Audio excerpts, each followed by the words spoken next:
Akong amigo, naglagot nila, tungod itapi daw iyang asawa. Kay ang gibuntis, di daw iyaha, nasalisihan daw ug nalipat siya. Iyang asawa, puwerteng laguta, sa tabing luag na daw panti ug bra. Ug gitalumtom, way laba-laba, maoy sultis liba kirang pamilya.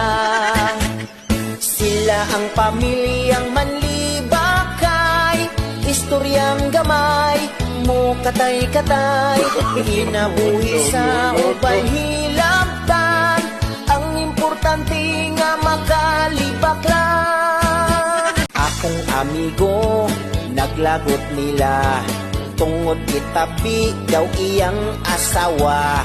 Kay ang gibuntis,